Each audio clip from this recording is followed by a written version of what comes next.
Parto de este casi mediodía, día miércoles, toca hacer el repasito con el señor Pancho Olivera. ¿Me hace un F5 de la cosa? 490 el dólar, igual que en realidad 5 pesos menos que el cierre de ayer. Lo bajó el gobierno. La pregunta es cuánto dura. Claro. Eso es lo que yo quiero ver. ¿Y con qué? ¿Con qué recursos los está bajando? Bueno, con la operación esta de la mesa del central de rematar bonos para bajar los financieros. Para bajar el contado con liqui, que lo veo ahí. Claro, y el dólar bolsa. 4.51 el contado con liqui, el MEP 4.48 y está ahí. Está el dólar naif, está ahí. Claro, pero entonces, ¿qué es lo que pasa? Vos ves que el otro está tan alto que te conviene ir a los financieros. Claro. Entonces, por eso es que baja. Entonces se baja la demanda del dólar blue. Exactamente. Licenciado Gustavo Marangoni, de vuelta, buen día, un placer verte siempre. Hola, Luis. Es la política, estúpido, teníamos que decir, ¿no? Sí, es la política y es la economía, porque en última instancia esta situación que estamos transitando, por supuesto que tiene un origen en ese artefacto defectuoso que fue el Frente de Todos, que durante 3 años estuvo en un estado de deliberación absoluta y permanente, desde las medidas más pequeñas hasta las más trascendentes. Entonces, eso naturalmente repercute porque vos durante 2 años y pico tuviste un ministro de Economía que era Martín Guzmán, fuertemente criticado por el ala del kirchnerismo del gobierno. Después se fue Martín Guzmán. En el medio hubo una aprobación del acuerdo con el Fondo Monetario Internacional que fue votado por la oposición y no por parte del oficialismo, y ahora hay esfuerzos ingentes por tratar que el Fondo Monetario te adelante recursos, pero mañana la vicepresidenta va a dar una clase magistral donde supongo que no hablará bien del Fondo Monetario Internacional. La confusión es clarísima. Claro. Ahora, ¿no? déjame que ponga resaltador en lo primero que dijiste. El Frente de Todos y su gobierno fue un artefacto defectuoso que pasó 3 años deliberando desde pintar el cordón de la vereda a acordar con el fondo. Sí, claramente. Me parece que no estamos descubriendo ni el budín de pan ni el agujero del mate. Esto siempre fue una fractura expuesta, ¿no? Como dirían los médicos cuando ven una quebradura importante. Eso siempre estuvo a la vista. Ahora, pensar que un proceso de toma de decisiones, o mejor dicho, un no proceso de toma de decisiones, es gratuito a lo largo del tiempo, no. El principio de la incertidumbre dice que vos no podés medir con la misma precisión a la vez la velocidad y la trayectoria. Acá la trayectoria estaba clarísima. Lo que no podíamos medir bien era la velocidad. Bueno, esa velocidad se fue tomando un ritmo de vértigo en la medida que fuiste perdiendo reservas. Que yo te diría es, si se quiere, la mala administración de las reservas hechas en los últimos años, anotando algo que ya está muy dicho, no es que lo descubrimos aquí, que tuviste los mejores términos de intercambio de la historia reciente desde que el INDEC lo mide. Ayer hizo un cuadro, ayer puso el número, Pancho, número por número para entenderlo. Entonces, digo, cuando uno pone en la balanza, seguro, existió pandemia, existe guerra, existe sequía, pero también existió el mayor, para explicarlo a la gente, el mayor precio de nuestras exportaciones versus el precio más bajo de las importaciones. Durante años pudiste acumular 35.000 millones de superávit en la balanza comercial y sin embargo, digamos, se te fueron con distintas regulaciones y todo, se te fueron como arena entre las manos. Eso como mínimo es mala praxis. Yo no supongo otra cosa, pero digo, es mala praxis. Entonces, me parece que tratar de interpretar esta realidad por el Código Da Vinci, por una suerte de conspiración de Illuminatis y todo ese tipo de cosas, o por la declaración que pueda ser tal o cual, ni siquiera ya es efectivo. Pero esto que estás diciendo, que era mi próxima pregunta, es la preocupación. Porque sí, tenés el presidente que usa otra vez el discurso ayer con el presidente Rumaña, la derecha, los conspiradores, los que pingo es ganancia, dice. Tenés el ministro de Economía que amenaza con la policía ir a las cuevas, que ya vimos que no funciona. Y entonces, 8 meses. Por eso te digo, entonces, lo que es imperativo, en primer lugar, es detener esta corrida. Tomo algunas de las cosas que ustedes describían con Pancho. El gobierno está haciendo ahora uso de la poca carne que tiene para poner en la parrilla. No es un espeto corrido que te ponen siempre carne. Acá hay muy poquitito. ¿Qué es lo poquitito que podés usar? Porque las reservas en dólares crocantes, como se dice habitualmente, son muy pocas. Bueno, malvender los bonos, es decir, tomar un bono que cotiza 25, que está en poder del sector público, dárselo a alguien que está en el sector privado que el día de mañana va a cobrar 100 por esos 25. Eso es malvender un activo, pero como Con estás lo cual desesperado... sube la deuda. Por supuesto. Pero como estás desesperado, haces eso. Ahora, como no lo podés hacer indefinidamente, lo que se supone es que tenés que tener algún tipo de acuerdo con el Fondo Monetario Internacional. Y ese tipo de acuerdo con el Fondo Monetario Internacional no pasa solamente por una plegaria religiosa en la cual vos juntes tus manitos frente a Cristalina Georgieva y le pidas por favor la indulgencia de que te adelante las cuotas correspondientes de este año. A priori te van a pedir algo a cambio. ¿Qué te pueden pedir a cambio? Que bajes el gasto en un año electoral. Si vos vas y le decís, mira, te prometo...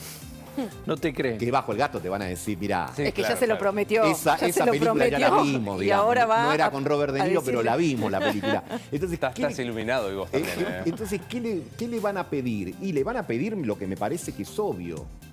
Subir el tipo de cambio del dólar famoso de 2.20. Devaluar el 2.27 que estoy viendo ahí. Exactamente, le van a pedir eso. Entonces, si vos en estos días lográs bajar el techo, es decir, lográs bajar las cotizaciones alternativas mediante estas herramientas y vas al fondo con una propuesta, digamos, de subir el piso, digamos, entonces achicás la brecha y de alguna manera te garantizás un camino menos traumático a las elecciones. No digo no traumático, porque ahora estamos entre elecciones, lamentablemente, estamos entre mal y mal menor.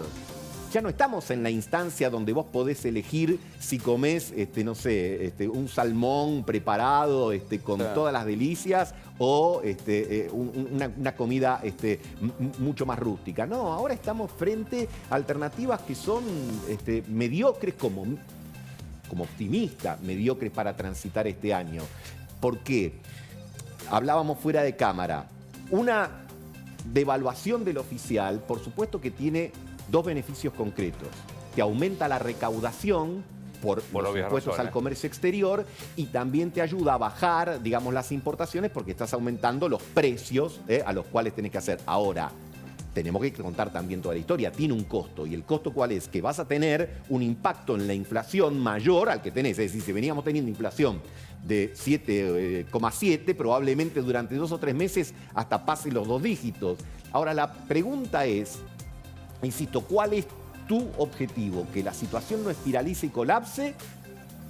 ¿O pretender lo que hoy es imposible? Pretender que baje la inflación a fuerza de amenazas o de inspecciones. Sí, la policía, lo que ya sabemos. Cuando, claro, a ver, lo vimos, aparte. Lamentablemente, viste, los años te dan mucha memoria. Entonces uno se acuerda cuando, no sé, en el 89 salían a detener a los arbolitos de la calle Florida y decían, estamos haciendo un combate en ese momento no era el dólar blue, se llamaba el dólar negro, no me acuerdo cómo era. Bueno, no funciona. Es decir, la amenaza es una muestra de debilidad siempre. En todas circunstancias, en nuestras vidas personales, mirá que me voy, si no yo agarro y me levanto, nada. Sí, ya sé, yo a las 12 te tenés que... Entonces, no, pero me refiero, cuando un gobierno dice, guarda porque... Claro. Guarda porque... Entonces, ¿sabés qué? En el horizonte de los Doña Rosa y Doños Rosos de la vida, la devaluación un poquito más tarde o más temprano es inevitable. Mirá, por supuesto que no es algo que ningún gobierno... Estás hablando y bajó el dólar. ¿Viste? Bueno, 4.82. Gracias. Lo bajó Marangoni. Hemos logrado acá desde Lautaro, el dólar Marangoni, podríamos decir. El dólar Marangoni. Pará, 8 mangos lo bajaste. 8 mangos. No es cosa, No, me puedo quedar hasta 12:30 y... Te lo tengo a... claro, y vendemos. Bueno, entonces, digo, veremos después... si esto ya es el fruto de alguna intervención, digamos, del central, claro, etcétera. Supongo que sí, pero vuelvo a lo mismo, digo, es imperativo calmar. ¿Por qué? Porque ustedes mismos contaban las consecuencias inmediatas que tienen el aumento de dólares. Si hay algo en lo que los argentinos estamos entrenados, es en cómo reaccionar frente a estas circunstancias. Sí, claro. Vos decís, che, ayer me cerró la tarjeta y hay un lugar que tiene 3 cuotas. Como pago la primera en junio y son fijas, ya... Es decir, eso por mencionarte alguna de las actividades. El que tiene un pequeño comercio a lo mejor te dice, tengo mercadería, pero la aguanto, prefiero no vender. Porque como no sé al precio que tengo que reponer, claro, entonces te distorsiona todo y me parece que no es conveniente ni para el propio oficialismo, ni para la sociedad en general, y para la sociedad política y civil en general, transitar el camino de las elecciones en medio Difícil. Sí, Pancho. Siempre que hubo este tipo de situaciones, corridas, en todos los gobiernos, se corrigen por un tiempo, pero el tema vuelve. ¿Vos crees que de acá a las elecciones vamos a tener varias? ¿Sabés por qué creo, Francisco, que pasa eso? Porque ponele que hoy de 4,82 que está ahora, no sé, baje hasta 4,70 y pico. Lo que suele pasar es que salen, en esta administración, en la anterior pasó lo mismo, en la tras anterior también, salen y dicen, listo, ¿vieron? Ya está. Pensar que una corrida cambiaria, si vos tenés una victoria parcial de 2 días o 3 días, se terminó. No funcionan así las corridas cambiarias. Vos sabés cuándo empiezan, no cuándo terminan. Y bajar la guardia es lo peor. Si hoy bajara, y ojalá, digamos, que baje 8 mangos, 10 mangos, lo que sea, y vos sacás pecho y decís, listo, pero la controlé. Ya está. Cuando vos señalabas en tu informe, y yo suscribo plenamente tu diagnóstico, vos tenés un problema estructural de gasto público no financiable.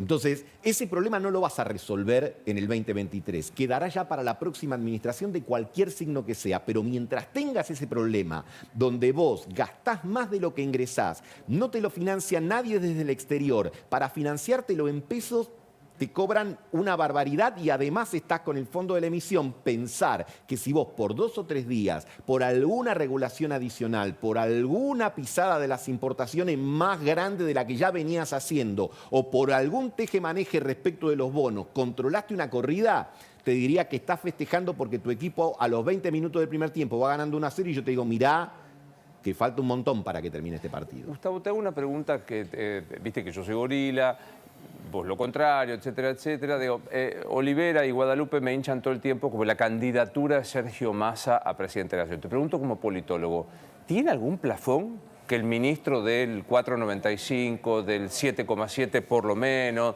de la pobreza del 40, sea candidato a presidente? Con estos indicadores, no, yo creo que necesita... A ver, estamos ya terminando abril. Los números de la inflación de abril van a venir, me imagino yo, parecidos o más a los de marzo como mínimo, sí, ¿no? Entonces, vos vas a tener a mediados de mayo una mala noticia. Recordemos que la inflación siempre se conoce con un delay, digamos, de aproximadamente 20 días, ¿no? Entonces, vos vas a tener a mediados de mayo la mala noticia de abril. Tendrías que tener un mayo bueno en materia de inflación, lo cual se me ocurre como mínimo poco probable, para que a mediados de junio, cuando estés a días de poner los nombres y los apellidos de los precandidatos, puedas decir, bueno, estábamos complicados, pero estamos torciendo el rumbo. Es decir, es obviamente que el oficialismo tiene la cancha recontra inclinada para encarar la campaña. ¿Por qué? Por los ingresos, por la inflación, por la volatilidad cambiaria, por las diferencias. Digo, pero bueno, la pregunta es también quién da un paso al frente, quién quiere ser. ¿No?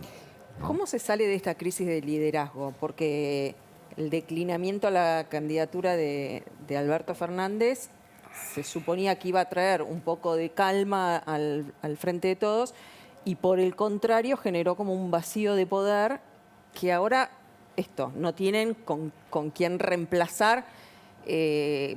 A ver, siempre van a encontrar un relato, si quieren decir, bueno, mirá, Massa nos sacó, fue el piloto en la tormenta y podría haber sido peor. El peronismo siempre va a encontrar un relato cuando quiere vender un candidato, pero es claro el vacío de poder que hay. Alberto Fernández está corrido de la gestión, 100%.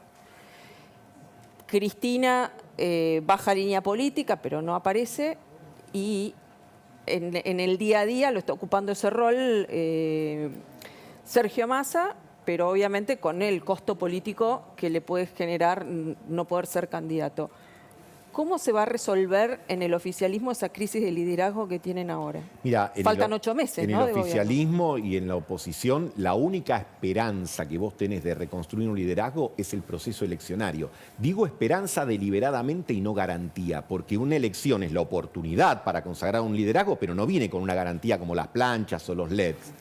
Vos podés tener una elección que consagre un nuevo liderazgo y una elección puede no dártelo necesariamente, ¿no? Entonces, lo que digo es que este formato que vos describías, que es el que conocemos, a ver, resumiendo hay una parte de la administración que desde agosto del año pasado, la económica, más algunos sectores clave, está en manos de Sergio Massa. Hay otra que está en manos del kirchnerismo y la cámpora, digo, el PAMI, las empresas públicas, ANSES, etcétera. Y hay algo, digamos, algunos aspectos mínimos, o no tan mínimos, porque está el Banco Central, medio intervenido, que está en manos de lo que en algún momento se quiso denominar como el albertismo. Eso no lo vas a sintetizar a la unidad, porque no pasó hasta ahora y no veo por qué pase. En todo caso, coincido que si el Frente de Todos fuese a la primaria con una lista única, se trataría de armar, bueno, la idea de que la situación se puede encaminar. Pero eso en todo caso sería pensando hacia adelante, no hacia el presente. Yo creo que la fragmentación gubernamental, ya a esta altura del partido, como en ese dicho tan argentino, es lo que hay. Yo sé que tenés que irte. No llegamos porque habló la tía Kelly. La señora ministra de Trabajo y Seguridad Social, Raquel Olmos. ¿No la tenemos todavía a la tía? Qué pena. Porque ¿cómo se dice cuando uno tiene esas visiones geniales? Bueno, una epifanía la que acaba de tener. Es una complicación porque digo, ¿te acordás de algún otro gobierno tan parado, tan detenido? Porque digo, Ministerio de Trabajo, Cancillería, Ministerio de Interior, Ministerio de Salud, no solo es el problema de que el jefe de gabinete no lo ves tampoco. Alguna vez, Luis, dijimos que el Frente de Todos dañó la marca del peronismo. Sí. Porque peronistas y no peronistas solían decir en la Argentina que el peronismo era un partido del poder. Y que muchas veces aún, sin demasiado, a veces con menos prolijidad, etcétera, pero te resolvía situaciones. Ahora, del partido del poder se convirtió, vía Frente de Todos, en un atributo de la crisis, en un causante de la crisis. Entonces es un problema del daño de marca. Es más, yo no descartaría que inclusive la propuesta electoral cambie el nombre de Frente de Todos hacia otro nombre de fantasía, como se dice en las marcas comerciales, ¿viste? Es decir, sí. ¿por qué? Porque es una marca muy dañada. Porque el principal atributo era, el peronismo es un partido poderista, si se quiere. Y acá lo que justamente no pudo hacer es un ejercicio del poder, y nos encontramos con estas circunstancias que, como señalaba Guadalupe, aún ya con la resignación del presidente de no buscar su candidatura, que vos podías suponer que eso iba a enfriar algunos ánimos, por el contrario, digamos, porque la dinámica y la inercia te lleva a que, bueno, ahora la discusión pasará por el presidente del Banco Central y mañana pasará por el segundo subsecretario de no sé qué, digamos, porque se ha convertido en un hábito y es muy difícil, digamos, cambiar un hábito, y es muy difícil en un partido que el eje vertical está establecido desde su fundación, porque siempre señalo, el principal concepto de la creación de Perón es la conducción. De hecho, el principal libro de los muchos que escribió Perón se llama Conducción Política. La conducción es un fenómeno imprescindible, y eso no existe, por lo menos en estos últimos 3 años. Placer verte siempre. ¿Qué veo? Y yo te diría... Marangoni nos recomienda siempre series, libros y que yo cuántas ¿La cosas. diplomática la viste? Ay, no, pero me hablaron bien. Me hablaron bien de la diplomática. No, yo te decía, viste ahora que está con este tema de Robert De Niro y todo. Sí. Digo, pero no está más para el Guasón. Ojo, trabaja Robert De Niro en el Guasón, no, digo, pero está... Digo, eso, hay que pensar en Joaquín Phoenix en esta época, no para que lo interprete al presidente, digo, el Guasón, para pensar en una situación, digamos, compleja en la que estamos. Tómalo, ¿eh? Sí, por eso me gusta que venga. Sí, es un placer. Gracias, Gustavo. Gracias a ustedes. Vamos a ver un poquito qué pasa con el dólar, vamos a repasar. Bajó un poco. ¿Me haces un F5?